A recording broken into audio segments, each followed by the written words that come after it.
Bismillahirrahmanirrahim. Alhamdulillahirabbil alamin wassalatu wassalamu ala asyrafil anbiya'i wal mursalin wa ala alihi washabbihi ajma'in. Terima kasih para moderator. Saya dipahamkan moderator bidang terjun. Ya, saya amat menghargai kerana kita boleh saja berbual santai insya-Allah dengan persoalan yang dibangkitkan. Saya harus ucapkan terima kasih kepada Datuk Dr. Budiman yang pada awal menjemput saya hadir.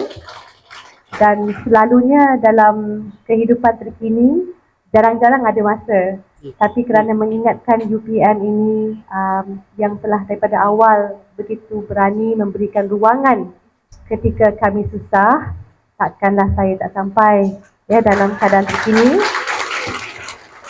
Yang saya hormati juga Prof. Madia, Dr. Akmal, keseluruhan tim Prof. Dr. Arifin dan yang bersama termasuklah Syahrul Imran Katiravan yang membantu kita dalam menyuarakan program dan semua saudara-saudari, mahasiswa-mahasiswi, teman-teman seperjuangan yang dikasihi. Assalamualaikum warahmatullahi wabarakatuh. Selamat malam, salam Malaysia Madani. Jadi tadi saya dah diberikan kursus untuk menjelaskan pelbagai atau beberapa perkara. Tapi mungkin saya boleh tekankan bila saya sendiri datang pada malam ini dengan tajuk yang sangat penting kerana kadang-kadang kita lupa peranan mahasiswa dan siswi dalam pembinaan ekonomi negara. Tapi yang lebih penting, I think to off the one of the microphone. Yang lebih penting dalam kita merencana masa depan adalah bagaimana kita berkomunikasi. So, saya sebenarnya nak dengar juga Dr. Budiman sebut, at least Dr. Budi should mention retorik ni sebenarnya sangat-sangat powerful, it's a very powerful tool. Dan masalah saya daripada awal, saya lurus. Jadi bila masuk ke dunia politik, antara cabaran yang paling sukar saya nak hadapi adalah untuk mengguna pakai retorik sebaik mungkin bagi bukan sahaja meyakinkan pihak di luar sana dengan argumen kita, pendirian kita, kritikan kita, tapi juga mematahkan serangan lawan. Jadi walaupun sebagai seorang pengawas, masa saya remaja dulu di sekolah, kemudian masuk ke universiti dalam sistem matrikulasi, memang pada saya memang itulah sesuatu yang harus kita cuba kuasai. Jadi pada saya, saudara-saudari di sini ada peluang besar untuk mencorakkan argumen, kedudukan, segala apa pun dalam kita berusaha memperjuangkan sesuatu yang lebih baik. Berbanding dengan mereka yang pandai retorik, tapi tak semestinya mahukan sesuatu yang lebih baik. Dan selalunya bila kita bawa agenda atau message yang lebih ekstrim, ia lebih mudah untuk memenangi hati orang lain. Tapi saya percaya yang paling penting, kalau kita ikhlas, dari mata sampai ke hati. Jadi mungkin itulah yang boleh saya gambarkan sebagai satu mesej pertama. Yang kedua, yang saya nak bangkitkan hari ini juga, dua cabaran utama yang dihadapi atau oleh siswa-siswi kita. Saya nak mula sebenarnya, kalau moderator bagilah, ada tweet yang saya baca. Saya sangat terkesan dengan tweet ini kerana tweet ini ditulis oleh seorang graduan yang sedang bekerja di Aeon. Ya, di Aeon. Dan saya memang, sebagai seorang siswa-siswi kan kita belajar bertahun-tahun dari penggal ke penggal, tunggu CGPA kita, cuba nak berjuang, nak pastikan tak dihantar pulang. Dan beliau menyatakan keputusannya yang sangat cemerlang. Sebenarnya mana jumpa-jumpa lah. Tapi isunya dia memaklumkan tentang keputusan yang begitu cemerlang dari fasa ke fasa, tapi akhirnya dia bergelut untuk mendapatkan peluang pekerjaan yang setimpal dengan kelayakan. Dan inilah dipanggil fenomena underemployment. Jadi kita mungkin nampak dalam statistik negara Malaysia banyak yang mendapat pekerjaan, tapi adakah pekerjaan yang kita dapat itu setimpal? Lebih-lebih lagi bila gaji kita tidaklah naik selari dengan produktiviti negara. Jadi selain daripada numbers, statistik, hakikat, realiti, dua cabaran utama bagi generasi terkini apa dia? Pertama, saya boleh gambarkan adalah isu literasi kewangan. Ya, literasi kewangan kerana kajian strategi kebangsaan untuk literasi kewangan 2019 hingga 2021 menggambarkan satu daripada 3 rakyat Malaysia menganggap diri mereka kurang literasi kewangan. Okey, jadi anda semua akan mendapat 52% daripada kita semua akan hadapi masalah untuk cari dana sebanyak RM1,000 bagi memenuhi dana kecemasan kita. Dan yang kedua, cabaran utama adalah ketahanan mental. Di mana golongan belia dan mahasiswa khususnya bukan saja melalui zaman COVID. Ya, saya sentiasa terkesan kerana semasa saya melawat dalam kapasiti saya sebagai seorang ahli parlimen, Ketua Pengarah Jabatan Penjara Malaysia, beliau akan mengatakan kita semua pernah kena tahan di rumah semasa PKP. Kita dapat rasa peritnya tak boleh keluar rumah, tak boleh bersosialisasi, tapi kita boleh juga duduk dalam ruang kediaman kita. Tapi mereka yang di penjara, mungkin atas sebab curi sardin ataupun curi perkara-perkara yang memang benda-benda kecil. Semasa pandemik, kalau dulu sebelumnya 30% sahaja anggota keluarga melawat. Masa pandemik, tidak ada seorang pun yang melawat mereka semasa mereka ditahan dalam penjara. Jadi, saya rasa ketahanan mental kita, the mental resilience, bagaimana kita menghadapi cabaran hidup semasa bekerja, dalam era yang sangat moden tak apa lagi, menakutkan mungkin. Jadi itulah mungkin yang harus kita garap. Sorry panjang sikit, Cik Moderator, tapi saya fikir itulah pusingan pertama. Terima kasih. Tak apa, isi panjang, cakap panjang, isi panjang kita terima. Saya suka sangat. Terima kasih Puan atas sedikit kata.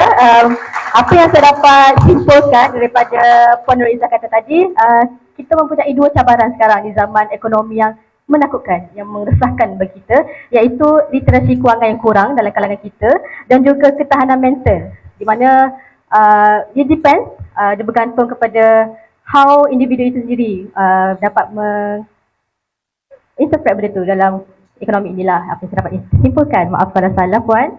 Okey, jadi tanpa membuang masa, eloklah kita teruskan kepada soalan pertama. Hello, okey tak ni? Okey. Soalan pertama, okey, pada pendapat Puan ataupun mungkin Puan boleh berikan input Puan, apakah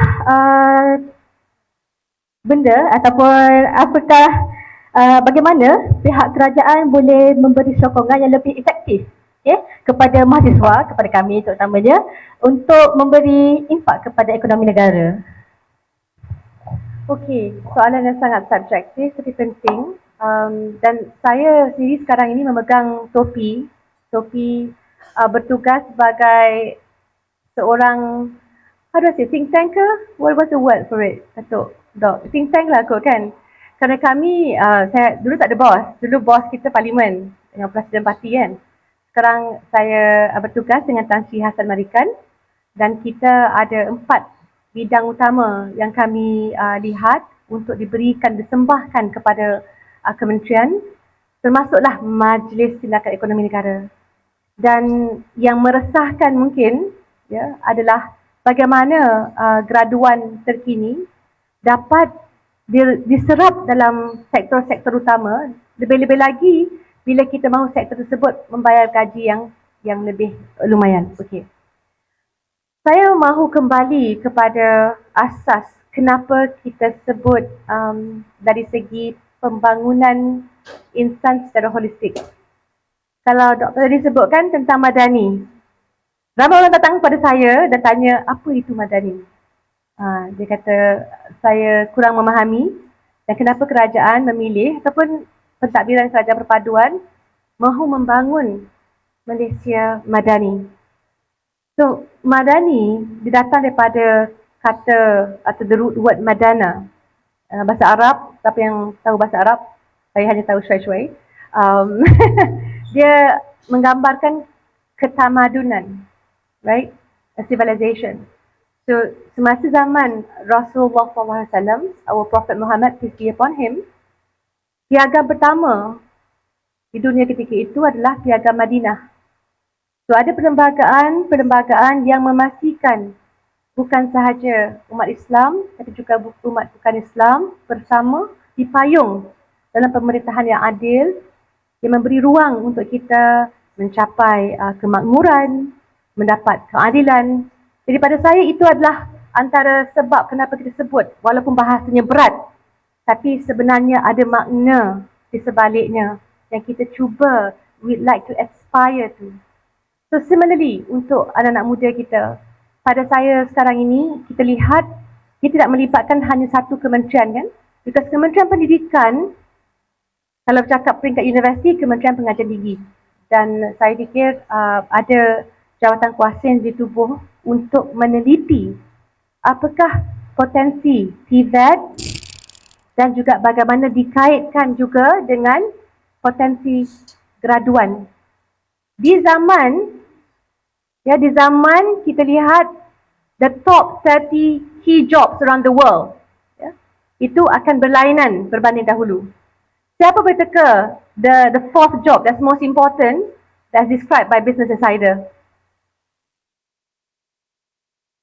Saya pergi medical camp minggu lepas, yang dapat tangga keempat yang paling penting, kerjaya paling penting yang akan mendapat desakan dan juga minat daripada majikan, nursing. Robots can replace nurses. Ya. Tapi kiranya bila bercakap tentang healthcare, tentang guru, semua ini sudah tentu akan terus-menerus mendapat pilihan, ya, ada diperlukan. Jadi kembali kepada peluang yang harus kita beri dan apakah dokongan. Pada saya pertamanya ia harus bersifat inklusif. Maksudnya pertama peringkat Kementerian Pengajian Tinggi, for the university students, right? Untuk kita lihat pemberian beasiswa, hatta perkara-perkara yang mencakupi keperluan itu haruslah mengambil kira pasaran buruh menepati. Jadi benda ini agak kontroversial kerana semua merasakan bidang ini terbaik. Bidang saya paling penting. Ya, tidak ada filosofer siapa nak ada retorik. Kan, dan kalau tidak ada terlalu ramai sangat pakar ekonomi, susah pula kita kan. Dia bankrupt, I did not predict that. It was just one of the forecast. Jadi kita kena bersifat terbuka dalam bab ini. Ya, saya rasa penting sebagai salah seorang jurutera elektrik elektronik. Saya buat my master's with international relations. Jadi selalunya saya akan kata engineers rule the world, tapi saya tak boleh berkata demikian, ya. Saya kena adil pada semua. Tapi perkara kedua adalah melihat juga kemasukan di peringkat sekolah. Jadi jumlah pelajar sekarang yang masuk peringkat darjah 1, darjah 2, jumlah yang menghadapi masalah membaca, menulis jauh lebih tinggi berbanding sebelumnya. Jadi kita seolah-olah harus memperkenalkan lebih banyak dokongan kepada generasi yang hilang. Saya maklum tadi, ya, kepada tim fakulti. Saya kata semasa saya ahli parlimen di Lembah Pantai, kami buat tuition khas. Kami tak pilih student 9A, 10A. Walah.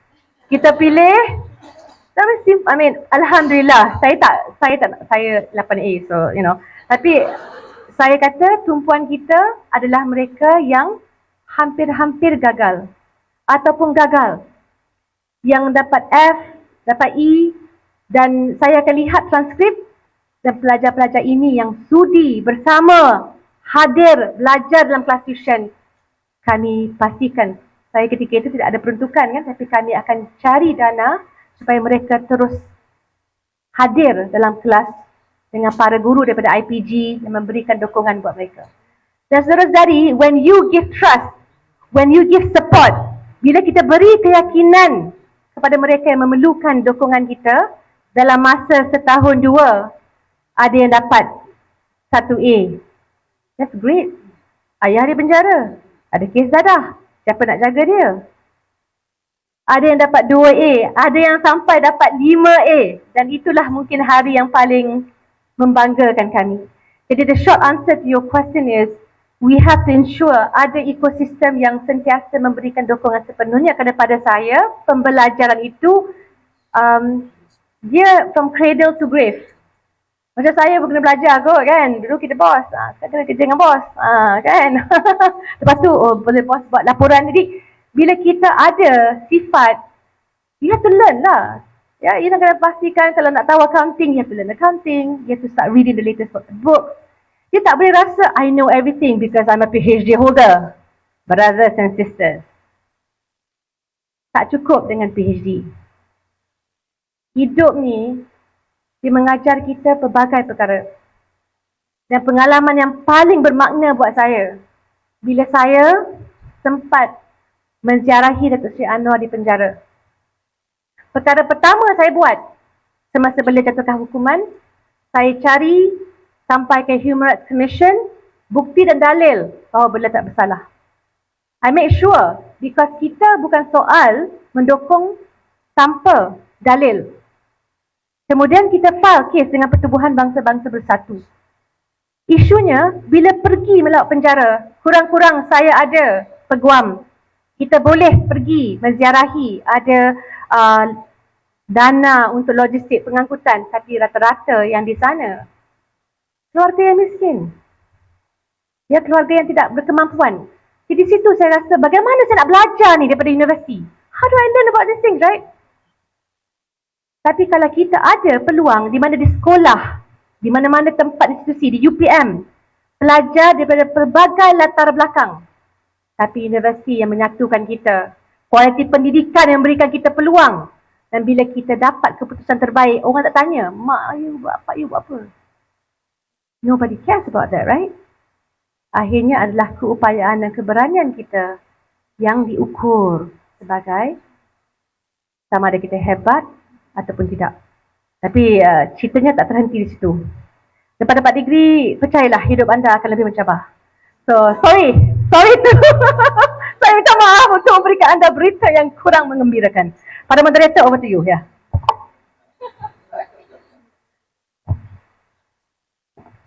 Terima kasih and terasa makin tak sabar bukan habis degree kan kita kan. Jangan. Kita enjoy what you can kan. Okay, Farah mungkin teruskan lagi.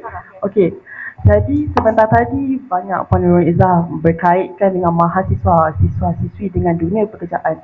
Jadi pada pendapat Puan Nurul Izzah, what do you think that mahasiswa can do during their practical? Yes, pada waktu praktikal mereka, apakah pengalaman praktikal yang relevan untuk mereka contribute to the future which aligns with permintaan pasaran pekerjaan semasa? Latihan industri mungkin ya Farah? Yes, I think practical. that's one. Saya buat latihan industri selama 6 bulan. Di sini ada latihan industri untuk communications. How long? Ada 6 bulan juga. 6 bulan juga. Best. Belum lagi. Okay. Belum. Saya bulan 9 ni Puan. Ya? Doakan dia. Yeah, the world can be dangerous. You lost. Okay, back to the question. So, apakah Puan rasa langkah atau pelajar, mahasiswa yang boleh ambil semasa praktikal untuk mereka alignkan with bidang pekerjaan semasa? Ya, saya rasa memang sekarang ini dia ada terma where you have a dual system kan. Selalunya program-program dan ini lebih berkait dengan dunia TVET. Kerana dunia TVET bagi program yang termasuklah di the German program, the German curriculum, 70% itu praktikal. Ya, mereka 70% praktikal ke? Do you remember? 70, right? Ya, jadi memang aplikasi itu penting. Kita kadang-kadang saya pun faham pasal dunia mahasiswa ni semua kita, every time have you finish your degree, itu jadi keutamaan, aulawiyat dalam hidup. Tapi sedangkan kalau kita buat program TVET pun, tak ada salah. Itu saya rasa macam kita pun kena ubah minda kita. Kadang-kadang kita mengagung-agungkan perkara yang sebenarnya paling penting, adakah kita seorang manusia yang holistik, kita punyai keupayaan mendepani cabaran psikologi, cabaran dalam hidup. Bukan semuanya kecermelangan semata-mata. Walaupun saya pun masa semester pertama macam kena make sure target 3.5 above. Saya faham. Saya merasai tekanan anda. Tapi saya nak katakan setelah bergelar sebagai seorang ibu, ya, jadi kadang-kadang anak saya hari ini mengumumkan keputusan physics. Yeah. So yeah, Mama, I got about 68%. Oh, such a great effort. Jadi macam pada saya yang penting dia ada kemahuan, I want to do better. And I got 100% for English. Right? But the point is, bukan bermaksud kita tak mahu mereka to do better, tapi a growth mindset. That you can be better. And it is okay kalau terima setback today. I think it's an important message we have to give our people. Satu, so janganlah sampai fail ni, just you want to give encouragement. Tapi berbalik kepada apa yang ditanya pada saya, untuk kita tahu apa sebenarnya latihan industri, pertamanya sebelum anda sampai ke dunia pekerjaan, sama ada industri ataupun dunia sebenar, please know what rights are accorded to a worker. Kita kena tahu dah undang-undang, kalau kita punya cabaran, mana kita boleh filekan bantahan contohnya, apakah hak-hak yang boleh kita bawa ke depan, dan di situ bermulalah pengetahuan dan ilmu yang membantu kita mempertingkatkan bukan saja keyakinan, tapi kita menghormati juga organisasi. Saya percaya sepenuhnya dengan disiplin sesebuah organisasi. Mana-mana organisasi tak mungkin berjaya kalau kita ada macam terlalu banyak yang tidak mahu mengikuti aturan dan sebagainya. Tapi know your rights. Supaya bila kita masuk ke alam pekerjaan dengan mata terbuka. Satu. Kedua adalah bila kita bercakap tentang bidang yang kita ceburi. Communications, for example. Ya, cabaran utama saya sangat tidak gemar media sosial. Ya, dan tim saya selalu macam sampai sekarang lah meletih dengan saya. Kerana kita introvert.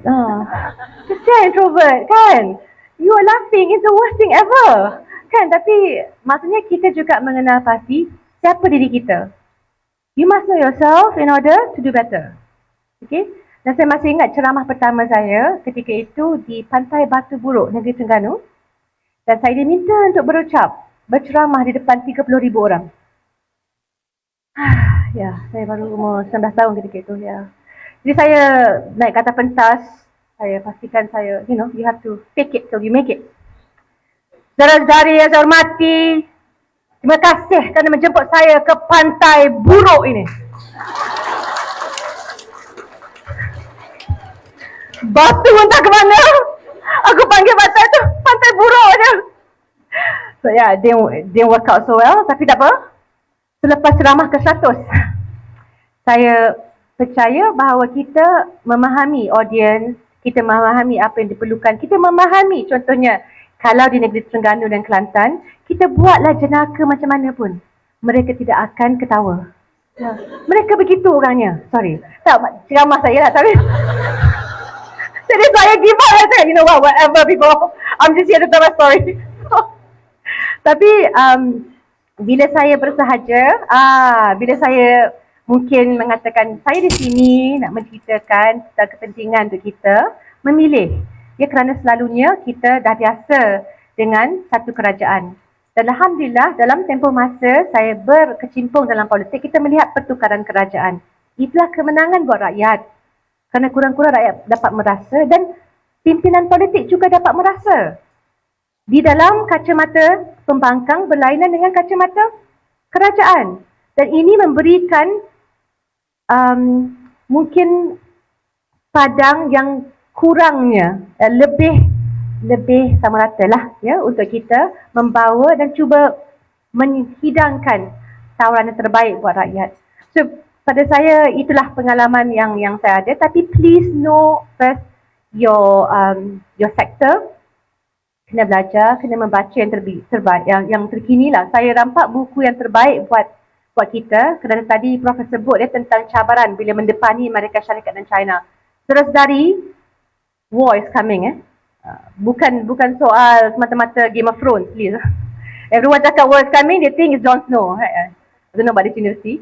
Tapi kiranya buku berjudul Chip War sebenarnya menyimpulkan dengan sangat baik bagaimana peperangan dunia sekarang daripada handphone iPhone ini, bagaimanakah komponen-komponen dalamnya ya memperlihatkan persaingan negara seperti Taiwan yang China fikir milik mereka contohnya, dan akan bergerak menyimpulkan atau ke arah sesuatu tindakan.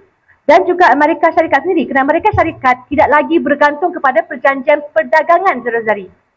Kita bercakap tentang CPTPP. You know what America is focusing on? Tens of thousands of project hanya diberi insentif untuk syarikat tempatan. Dia macam ada demi dasar ekonomi baru sendiri. Biden buat this industrial drive untuk memacu pertumbuhan semua syarikat-syarikat dalaman Amerika Syarikat. Mereka akan diberikan dokongan insentif. Mereka tak kisah tentang dunia luar. Of course kita boleh argue mereka ada pasaran yang besar. Tapi membawa kita, adakah keutamaan kita masih lagi terikat dengan norma dunia dahulu ataupun bergerak sepantas mungkin untuk menepati cabaran yang mendatang. This is a big challenge. Saya harus tekankanlah kerana itu lingkaran dengan industri pun. Industri, kita tak boleh lagi bergantung kepada contohnya petroleum, gas.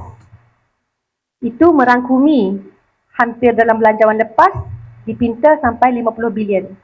Jadi bagaimanakah sektor ekonomi lain? Kalau kita nak gaji lebih tinggi, sektor lain kan perlu kita kembangkan. Ia bukan mudah. Ia bukan kerja yang boleh dibuat dalam sekelip mata. Tapi bila ada cabaran lain dalam sama ada politik dan sebagainya, termasuklah pandemik. Pandemik pada saya menjadikan dunia ini jauh lebih miskin, jauh lebih terpencil, jauh lebih mengerikan. Jadi kerana itu we're playing catch up. Dan saya harap kita dari segi itu bila bercakap tentang industri masuk sektor-sektor lain, please jangan ingat kita seperti tahun 2019. Kehidupan sudah berubah. Walaupun dari segi sektor-sektor perbankan dan keuangan, mereka jarang-jarang sekali memikirkan tentang isu ketidaksenjangan ataupun miskin kaya. Jadi kita kena faham, you have to know the game to fight it. Kerana itulah saya kembali kepada pengetahuan literasi kewangan. So that would be my take. Bila kita bawakan, dan kerana itu dalam pandangan kami semalam sempat bertemu dengan pihak Kementerian Perdagangan, kita sebut tentang cabaran yang melanda, termasuklah bagaimana mereka harus ambil kira keutamaan Amerika Syarikat. Bukan kita terikut-ikut, tidak. Kita cakna supaya kita boleh mengatur juga adakah ekonomi kita ini mampu menggarap kekuatan di Asia Tenggara ataupun kita tidak mampu untuk ataupun terlalu fokus kepada isu persaingan semata-mata. Sedangkan ini rantau kita. Ini rantau kita. Kalau kita nak gaduh bersama kita, susahlah. Okay. Berat sebenarnya jawapan. Saya rasa semua kat sini pun macam, wah, masih diorang pun bela lagi macam. Semua mengantuk ke? Alhamdulillah. Kalau mengantuk tak nafas, sembus. Betul tak sembus, insyaAllah mengantuk juga. Tapi tak apalah, sekat sikit. Jangan bagi nasihat macam tu. Tak boleh, maafkan saya. Kebetulan Zati. Tahu tak apa yang kelakarnya sekarang ni? Ya. Kita ada 3 orang introvert atas pentas ya. Ya, betul. So saya sangat faham Puan Nurul Izzah. So Puan ada sebut tadi fake it till make it, and saya sebagai moderator bidang terjun, saya harap apa yang saya fake it ni make it lah. Okay. Jadi apa yang saya dapat simpulkan dari apa yang Puan ucapkan sebentar tadi, know your right, know yourself. Jadi kita, terutama saya yang akan menjalani latihan industri lagi 3 bulan. Betul. Know yourself, know your right. Tahu apa yang akan Ya betul. Know your industry. So tahu apa yang kalau no tu better you improve yourself lah kan. Janganlah no je cak awak tahu apa aku kurang tapi lantak pi lah tak nak bagi kita ya. Cannot lah. So we as a mahasiswa kita kena know yourself, know your right. Belajar juga apa kita kena tahu sebelum kita melangkah ke alam yang lagi ganas. Betul. Atau ganas je alamak. Saya faham ganas. Puan juga ada recommend satu buku Cik War, yang tu semua harap habis maklum, mungkin kita boleh sama-sama baca. And depends, alamak tak apa, tapi saya dah berminat dah. Bagi minum air dulu. Minum dulu, okay. And then Puan juga ada sebutkan, apa yang saya dapat simpulkan juga, everything pun akan conclude itu literasi kewangan juga akhirnya. Ya. Dan sebab bagaimanapun, jadi saya rasa apa yang saya nak, apa yang saya fahami akan membawa kepada soalan seterusnya. Okey, pada pendapat Puan, alamak saya kena buka soalan. Maafkan saya. Take your time. Ya, time alamak tak boleh. Kita ada Tian Hebat tengah tengok saya sekarang ni. Alamak saya nak tinggal sangat. Okey, pada pendapat Puan, apa pendapat Puan mengenai penekanan kepada pendidikan keusahawanan di peringkat universiti? Jadi macam Puan tahu, kita sini di UPM terutamanya ada banyak sangat media, banyak sangat kursus-kursus yang berlainan. Jadi penting ke penekanan perusahawanan di peringkat mahasiswa ni, di peringkat universiti ini? Dan adakah Puan rasa ini dapat memberi impak kepada ekonomi negara? Okey, saya mungkin akan bagi jawapan dari segi pandangan peribadi saya. Okey, kerana memang kalau jurusan electrical elektronik tu memang jaranglah kita ada kursus keusahawanan. Tapi pertamanya sebagai satu batu asas, wajib ada pengetahuan tentang literasi kewangan atau mempunyai literasi kewangan. Itu basic. Jadi dalam program yang kita anjurkan dahulunya saya buat dengan Yayasan My Kasih, para ibu yang akan mendapat dana RM80 untuk beli barangan runcit setiap bulan secara berkala. Syarat dia apa? Dia kena lalui program literasi kewangan oleh Bank Negara Malaysia. Kerana para ibu tunggal yang menjaga rumah, contohnya keluarga, mereka harus mengatur dari bulan ke bulan. Tapi ini tak bermaksud kita wajibkan jadi usahawan. Pendapat saya lah, usahawan juga merupakan bakat. Ya, ada setengah orang boleh belajar, boleh menjadi usahawan yang berjaya. Dan kita harus beri dokongan dan insentif mengikut outcome base. Ya, jadi kita kan ada kontroversi juga. Kadang-kadang kala setengah geran itu diberikan tapi mereka tidak mampu untuk melunaskan bayaran dan masih lagi terus diberikan ya, atas apa-apa alasan sekalipun. Jadi pada saya, keusahawanan, it depends of your interest. I mean, saya memang lebih mudah untuk berurusan dengan charities. Maksudnya saya buat kebanyakan kerja dalam kajian dan kawal kerja di lapangan. Saya tak nampak diri saya sebagai seorang usahawan. Saya rendah diri mengatakan anak-anak saya pun bimbang lah. Say, Mama, you don't really know how to make money. Kan? Saya kata, okay. Jadi saya belajar lebih kepada bagaimana simpanan, kan? Bagaimana kita boleh ada caruman di bawah KWSP. Contohnya, untuk semua yang berumur 16 tahun ke atas, kita carum secara sukarela bawah skim Aisaraan. Please. Dan orang kata, oh apa guna saya carum? Kerana bila kita mencecah umur 55 tahun, 60 tahun, kita tak boleh jangka apa akan berlaku kepada kita. Pada saya, tangga gaji tu tak bermakna. Mana-mana saja orang boleh ditimpa malapetaka. Dr. Stephen Kidd yang memberi nasihat kepada pihak KWSP menyimpulkan, jangan gah kata it's never going to happen to me. Jangan gah, hari ni mungkin kita ada gaji yang ya lumayan, tapi kita tak tahu. Mungkin kemalangan atau kecederaan, dan di saat itulah kita perlukan perlindungan sosial. Sama ada insurans kesihatan dan sebagainya. Dan saya suka dengan cara begitu kerana pada saya menyamaratakan kita. Bila-bila masa saja kita boleh terjerumus dan kita kena beri dokongan lebih. It's called Universal Social Protection atau Safety Net. Itu antara target kami dalam jawatan kuasa. Jadi pada saya, kembali kepada soalan asal, yes, dan kita perlukan ada ekosistem yang baik untuk mencerna dan memberi dokongan kepada para usahawan. That means there's no lacking bureaucracy, dan janganlah siapa yang baik dengan agensi ataupun kerajaan dapat akses. Dia kena sesiapa sahaja yang berbakat memang akan diberi dokongan. Saya nampak mungkin pengalaman di mereka syarikat ya. Contohnya mereka memang, kalau siapa yang sempat baca buku Mariana Mazzucato, I highly recommend it. Mariana Mazzucato brilliant economist, dan memang beliau menyimpulkan kalau kita lihat semasa projek kan semasa JFK, Flying a Man to the Moon, itu dia punya mission oriented project, dan bagaimana mereka telah menghabiskan melabur dana tapi mencari bakat-bakat terbaik dalam negara untuk mencapai agenda tersebut. So apa pun kita kena buta politik dalam bab ini. Kita kena buta segala-gala kecuali bakat lah. Dan saya fikir di sinilah mungkin yang boleh kita ke depan bila bercakap tentang keusahawanan. Belajar is different from financial literacy. That's my humble view. Jadi savings, tak perlu jadi usahawan untuk mencarum bagi masa depan. Tak perlu jadi usahawan untuk belikan insurans kesihatan.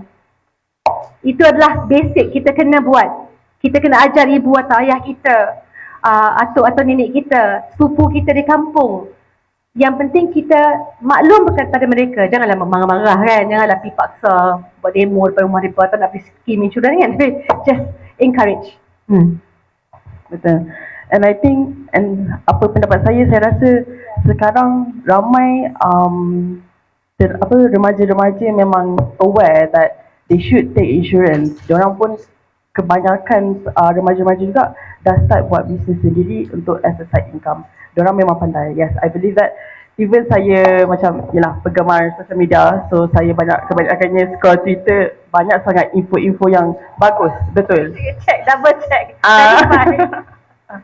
Okay, so for the next, untuk soalan seterusnya, bagi Puan Izzah, bagaimana mahasiswa dapat mempersiapkan diri mereka untuk menghadapi cabaran ekonomi global? Sebenarnya memang tidak ada jawapan mudah lah bagi persoalan ini. Ekonomi yang tidak menentu memang menjadikan kita jauh lebih gelisah. Tapi pada masa yang sama, saya fikir kita cuba mencari jalinan. Dia dua segmen utama di Malaysia, anak muda dan juga wanita. Dan wanita juga ada penglibatan yang boleh menambah kepada peratusan KDNK.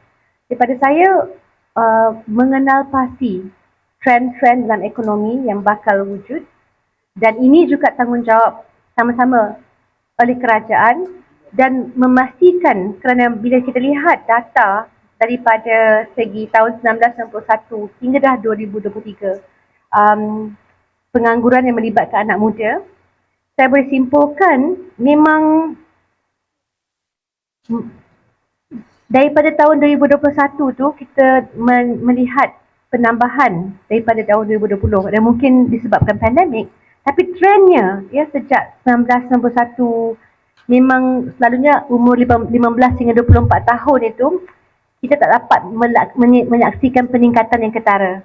Jadi kita harus memahami, saya fikir ia adalah masalah struktural. The economic structure tu harus diperbaiki. Dan saya menunggu juga hasil daripada Kementerian Perdagangan. Mereka sedang menyiapkan the Industrial Master Plan. Ya, dahulu pun dah ada, tapi pada saya lepas pandemik kita kena ada mengenal pasti sektor dalam industri kita ini yang akan ke depan.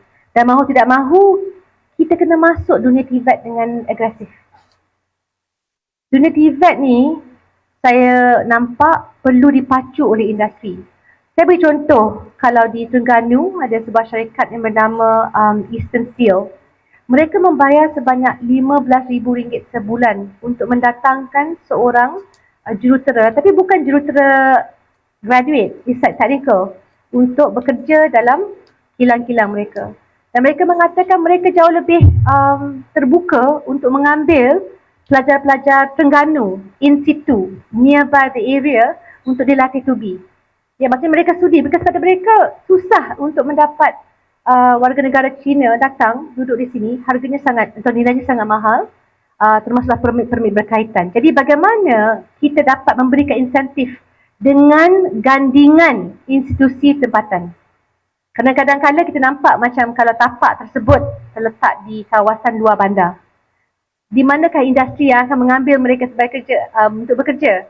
Sudah belajar sampai habis, kemudian terpaksa meninggalkan ibu dan ayah. Selalunya kita pun, ya bukan semua mahu pergi ke bandar. Ya, Kuala Lumpur itu datang dengan pancarobonya itu sendiri. Jadi pemadanan ini antara perkara kedua yang kita harus lihat, supaya setiap jurusan, sama ada degree level ataupun TVET, as in technical level, menepati kehendak industri dan membawa kepada gaji yang setimpal.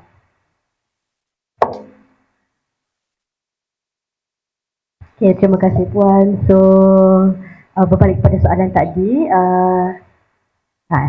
kita akan buka open for floor question, jangan risau.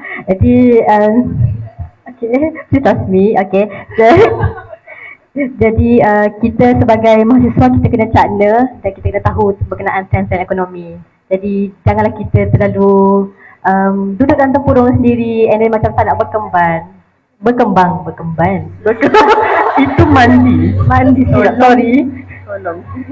Ada tengok Polis Evo? Alamak, belum. Puan dah tengok ke? Puan rate berapa? 3 over 5. 3 over 10. Bukan. Dia 5 bintang. Rate. Memang super. Saya anggap 9 per 10 lah tu. Okay, Farah lepas Kita ni. kena tengok. Lepas ni terus. Kita kena tengok. Belum. Kami terlalu busy dengan busy. Apa ni tu? Oh, kita tiket free. Alamak. Nanti dah habis tunjuk dah, kena pergi lah. Kan, tak apalah. Sedikit. Tengoklah mermaid dulu. Panisa dah tengok mermaid? Tak. Kita kena sokong final tempatan. Oh, alamak. The answer. Lepas tu kita nak main, okay? Boleh. Okay, give me five. Okay. Polis Ibu dulu ke Anto Story dulu? Polis Ibu dulu. Polis Ibu dulu, alamak. Okay, faham. Okay, rasanya Puan dah berikan banyak kata-kata, pendapat Puan berdasarkan soalan tadi. Tak boring. Saya khusyuk dengar tadi. Tapi sekarang ni kita nak open for floor question. So, kepada hadirin-hadirat, ada sebarang soalan, alamak terus angkat tangan. Dipersilakan. Dia tak sabar. Ada 2 orang tu. Ada 2 orang. Okay, kita mulakan dengan Abang baju biru dulu, boleh? Okay.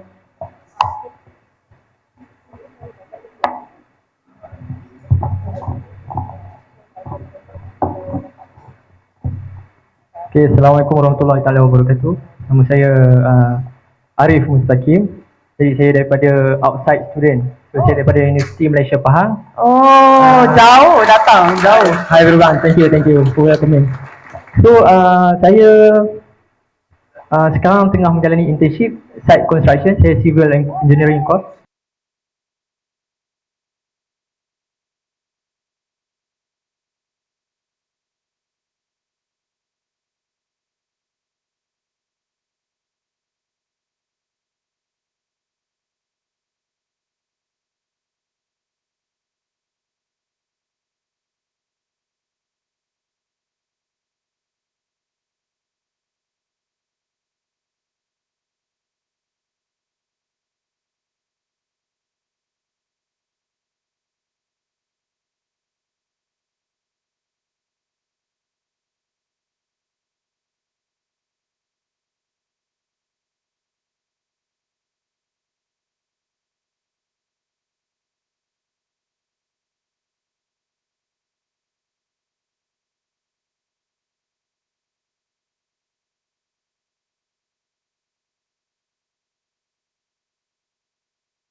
di luar kawalan. Ya. Bila berkait, maka dengan isu kedua, pada pendapat saya kita kena selesaikan bab the illegal is made illegal, right? Kita kena pastikan, kena bagi kalau ikut definisi keadilan itu, meletakkan sesuatu di tempatnya dan diberi kepada orang yang layaklah kena buka bisnes, tak boleh bagi kepada orang lain. Jadi bila berlaku sedemikian, maka you have to right that particular wrong first. Tindakan harus diambil. Bab kedua, dari segi pelajar lepasan SPM untuk berniaga. Saya di Bangsar Utama, kalau saya beli makan di sana, kan belakang tu yang ada kedai memandu, memang ramai graduan yang buka kedai dan mereka jual memang ada gerai lah kat situ kan, dan lumayan, tapi memang tersentuh lah kan bila syarikat dia dah tutup, dah gulung tikar, maka dia menjual di gerai-gerai, dan memang ini adalah untuk meraih rezeki yang halal. Saya tak persoalkan, hanya sekali lagi kita bangkitkan, kita nak pastikan mereka dipadankan dengan apa yang telah mereka pelajari sebelumnya. Jadi peluang itu saya fikir kembali kepada memberi peluang kepada peniaga asal yang telah mendapat lesen tersebut.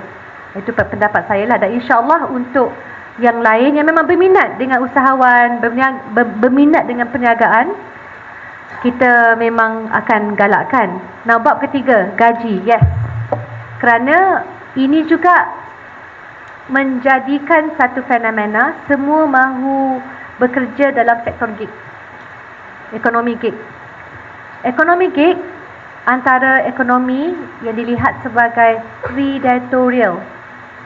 Maksudnya dalam keadaan kita tidak begitu dilindungi lah. Kalau kemalangan, dalam risiko terpaksa menghantar makanan, cuba menepati masa dan sebagainya. Dan adakah dalam 5 tahun dalam sektor pekerjaan tersebut kita mampu menjana dana atau gaji lebih tinggi berbanding pada tahun awal. Jadi memang it's not a very in terms of safety net, it's quite bad lah. Itu saya boleh sebut, dan cadangan-cadangan. Jadi banyak sekarang ini dasar yang mengatakan kita kena beri peluang kepada pekerja sektor gig untuk mencari peluang mobiliti sosial. Maksudnya mobiliti dari segi kerjaya, supaya mereka boleh dapat gaji dalam lebih terjamin lah dalam kehidupan sehari-harian. Sebab di BKL tu saya faham saudara tidak bermusuh dengan di BKL. Kita caveat tu A+ lah kan, Saudara Arif, caveat A+, dah ada disclaimer semua. Tapi memang kita kena bawalah kepada pihak berkuasa. Saya fikir ini adalah antara bahaya awal. Dan kita bukan lahir daripada saat kebencian. Pada saya ini membawa juga kepada isu bagaimana kita menangani warga asing yang ada identification card dan yang tidak ada, termasuklah yang memegang kad UNHCR. Itu sendiri dasar yang harus kita ambil kira dengan serius, kerana kita tak boleh lari dan memejam mata rasanya mereka tak ada. Mereka sudah sampai ke negara kita, dan kalau kita hantar dari isu-isu sepadan, mereka mungkin akan kembali di sini. So there's a different macam level of problem, but we have to grapple with it. So, terima kasih kerana menyelusuri dan membuat siasatan. Dan kalau ada makluman balas, please maklum dengan detail. InsyaAllah kita perbuatkan. Yes, please give me a copy, insyaAllah. Okay, kita semangat. So, kita terima bagi kasih. peluang untuk satu lagi soalan. Sebenarnya terima kasih saudara jauh daripada UMP datang ke UPL. Selamat datang. Daripada Al-Ustaz tapi pelajar UMP. Universiti Pahang kan? Betul lah kan? Okey. Jadi saya rasa kita masih ada lagi masa untuk satu sahaja soalan. Okey, kita bagi kepada Abang Baju Merah tu. Testing, sorry. Oh, daripada UPM. Saya yakin dia daripada UPM. Assalamualaikum warahmatullahi wabarakatuh. Nama saya Adam Haziq dan saya pelajar Universiti Putra Malaysia tahun ketiga. Jadi soalan untuk YB. Okay, soalan saya pertama, kita tahu lagi beberapa bulan ni PRN akan berlaku. Tapi kita still lihat pada zaman sekini pun mahasiswa ni sebenarnya masih dimomokkan dengan isu perkauman, isu bangsa apa semua kan. Jadi saya nak tanya, sebagai anak muda, bagaimana kita atasi masalah ini? Sebab kita tahu kalau kata mahasiswa ni yang merupakan pewaris negara, kalau setiap benda dia yang difokuskan kepada isu bangsa, isu agama macam mengambil kira Pak jadi negara tu tak kena. Jadi pada pandangan yang Puan Rizwan, bagaimanakah apakah yang kami mahasiswa ni perlu lakukan untuk mengatasi masalah ini? Itu soalan yang pertama. Soalan saya yang kedua, saya nak mengenai kepada soalan saudara Arif. Kita tahu banyak sumber demokrasi kat Malaysia yang sebenarnya dan yang sebenarnya lah. Dan kita tahu mereka-mereka ni sebenarnya mereka banyak mengambil peluang pekerjaan yang sepatutnya boleh orang lokal dapat tetapi sebab faktor gaji orang murah dan jadi saya tanya, adakah di pihak kerajaan ada usaha untuk kurangkan pengambilan pekerja-pekerja warga asing? Tak kisahlah sama ada yang mahir ataupun sebarang mahir ataupun tidak mahir langsung. Dan soalan yang ketiga berkait dengan soalan kedua, seperti yang kita tahu perempuan adalah orang yang giat berjuang dari sukses. Jadi apakah usaha atau inisiatif yang dapat diwujudkan bagi untuk mendapatkan pekerjaan? Dia bayar sebab kalau mereka masalah menambahkan pekerjaan masing-masing, diorang ni kan kerja dalam bidang macam sebarang mahir dan kereta, bidang semua. Jadi yang satu ini yang dilakukan atau akan dilakukan. Terima kasih.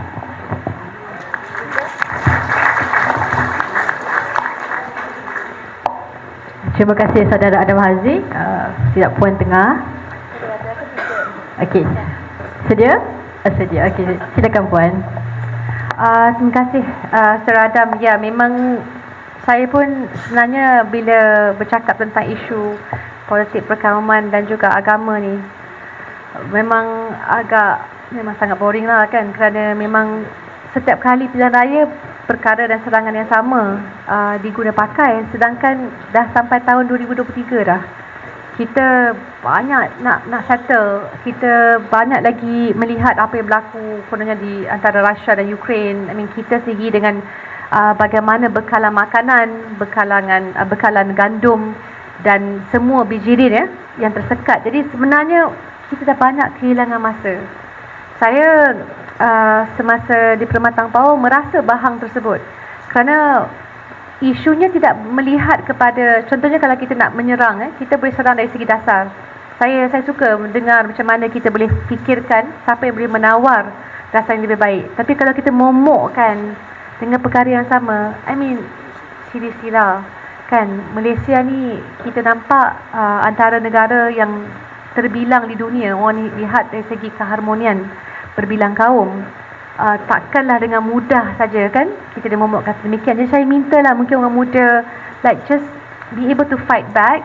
Saya rasa mungkin serangan yang paling saya tak boleh terima adalah bila anak-anak sekolah khusus di Kedah dengan Pulau Pinang kan, hampa undi PH je hang keluar Islam kan, tak boleh. So I feel like rasa hina ada jugalah kan, bukan rasa hina apa, macam kiranya kita kena pastikan dalam tahap menyerang, nak serang isu, it's fine kita berdebat, kita berbahas beberapa perkara, kita punya lain pendapat. Tapi bila bab mengguna pakai isu agama dan perkauman ni, memang dah sampai ke tahap menghancurkanlah identiti dan masa depan negara. Saya berharaplah, saya ada harapan, masih lagi ada harapan banyak di kalangan anak muda untuk melihat isu dengan serius. Daripada persoalan hari ini sendiri, saya rasa memang bangga, kerana pada saya ini sebenarnya yang terpaksa kita hadapi. Kita kalau bercakap tentang memagar sempadan kita, it is quite an impossible thing, right? Jadi even as we move forward dan kembali kepada soalan seterusnya, kita bercakap tentang pekerja asing pun dalam sektor-sektor tertentu boleh membantu, tapi tidaklah sampai ke tahap lambakannya sehingga menerobos sektor pekerjaan yang sepatutnya warga Malaysia dapat nikmati. The sectors dirty, dangerous and difficult. Ini untuk sektor perladangan saya boleh terangkan memang sukar dapat warga negara Malaysia yang mahu bekerja dalam sektor tersebut. Tak mudah. Sektor pertanian pun sama. Walaupun kita mahu lebih banyak agripreneur, kita mahu memudahkan kerana pertanian inilah masa depan kita.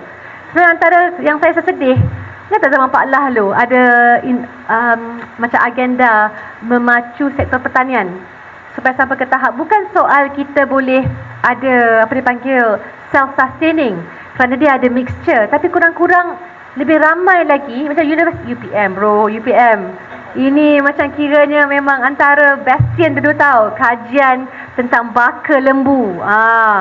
Kita kena tahu sekarang ini hampir pupus tau kat Malaysia ni. Very hard to find. Very hard to find. Takkan semua nak ambil apa tu lembu sasa je kan? Apa? Sado, sorry. Tapi macam kiranya banyak lagi kita boleh buat tu kembali kepada kenapa agriculture is the future.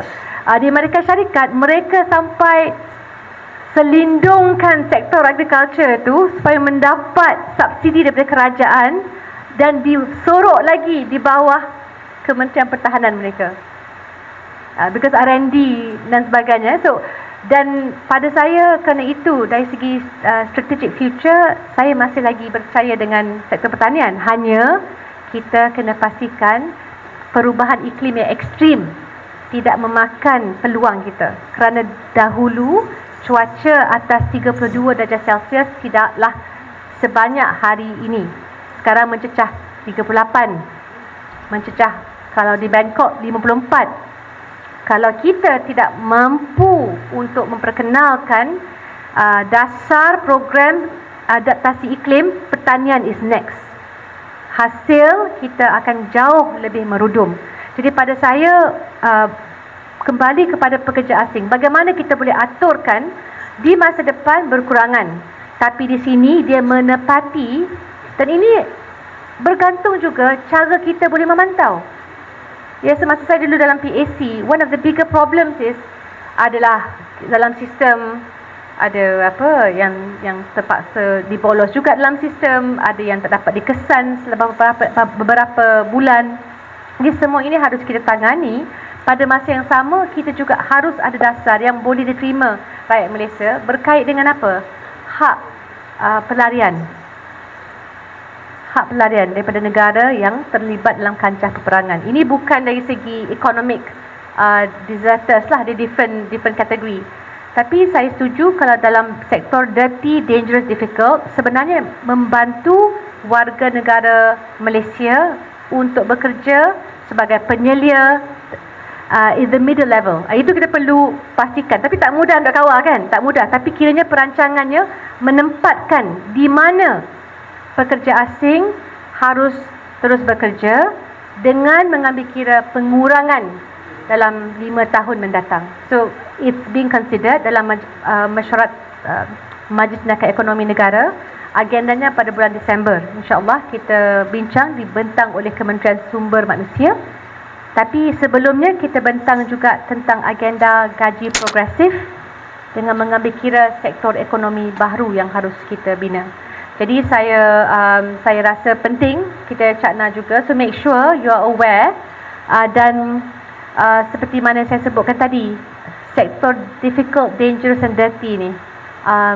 Saya pun faham macam kita pun kalau gaji tu tinggi dapat 10,000 sebulan tu hal lah kan. Tapi bila gaji tu rendah dan model ini akan berubah kerana kita tak boleh lagi terus menerus dengan keadaan terkini. Memang kita kena ubah. Semurah-murah negara Malaysia pun dari segi cost of doing business, negara seperti China masih lagi punyai kelebihan tersebut.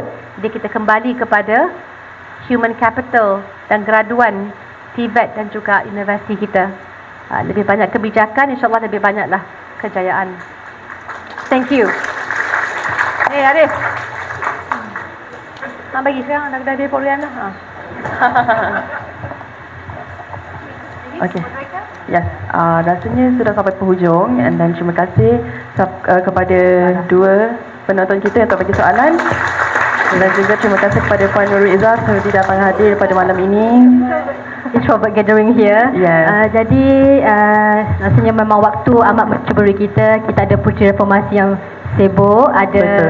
tugas lain yang perlu diuruskan dahulu. Ya, betul. Tapi sebelum kita akhiri malam kita, program berbicara kita pada malam ini, mungkin ada sepatah Dua kata. akhir kata ataupun harapan? Mungkin just nak penutup, closure. Mungkin saya nak mengajaklah semua. I mean, peringatan saya adalah life is short, jadi make it count. Sebenarnya disebut dalam Latin tu carpe diem, right? Carpe diem. Jadi saya nampak bila masuk ke universiti saja, make it count, right? So please enjoy. Pada masa yang sama, kita jangan lupa setiap saat itu sangat berharga. Ya. Betul. Terima kasih Puan Nurul Izzah terhadap sepatah dua kata ucapan yang diberikan sepanjang program kita pada malam ini. Jadi saya, moderator anda Zati Zulaika dan saya Nur Farah Ain. menyerahkan kembali majlis kita ini kepada pengurusan majlis pada malam ini. Sekian, terima kasih.